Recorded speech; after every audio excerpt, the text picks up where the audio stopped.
Hello കൂട്ടുകാരെ, എല്ലാവർക്കും നമസ്കാരം. ഞാനപ്പോൾ ഇന്ന് കുറേ നാളുകൾക്ക് ശേഷം എൻ്റെ സ്ട്രോബെറി ചെടിയിൽ പഴം ഉണ്ടായി. അപ്പോൾ അത് നിങ്ങളെ ഒന്ന് കാണിക്കാമെന്ന് കരുതിയാണ് ഇന്നൊരു വീഡിയോ എടുക്കുന്നത്. അപ്പോൾ മദർ പ്ലാന്റിൽ നിന്ന് ഞാൻ ഉണ്ടാക്കിയെടുത്ത പുതിയ ചെടിയിൽ ആദ്യമായിട്ടുണ്ടാകുന്ന സ്ട്രോബെറിയാണത്. അതായത് മദർ പ്ലാന്റ് വലിയ ചട്ടിയിൽ ടെറസിൻ്റെ മുകളിലിരിക്കുകയാണ്. അതിൽ നിന്ന് വേര് പിടിപ്പിച്ചെടുത്ത ഒരു ചെടി താഴെ കൊണ്ടുവന്ന് വെച്ച് ഇട്ടുണ്ടായിരുന്നു. അതിൽ നിന്ന് ധാരാളം മൊട്ടുകളും ഒക്കെ ഉണ്ടായി. അതിൽ നിന്ന് പഴം കണ്ടു. പഴുക്കാത്ത പഴമാണ് ഈ കാണുന്നത്, പഴുക്കാത്ത പഴം. പക്ഷേ ഇത് ഒരു 4-5 ദിവസം കൊണ്ട് പഴുക്കും.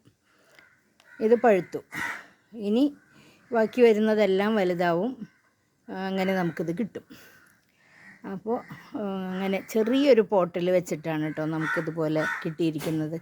അപ്പോൾ അതൊരു വലിയ സന്തോഷം. കാരണം നമ്മൾ മദർ പ്ലാന്റിൽ നിന്ന് പിടിപ്പിച്ചതിൽ ഉണ്ടായ പഴം ആദ്യമായിട്ട് ഞാൻ ഇടുകയാണ്. ഈ ചട്ടിയിൽ ആദ്യം ഉണ്ടായിട്ടുള്ള പഴമാണ്.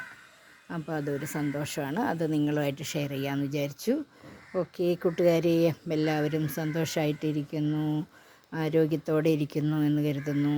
അപ്പോൾ എല്ലാവർക്കും ഒരിക്കൽ കൂടെ താങ്ക്സ് ഫോർ വാച്ചിങ്.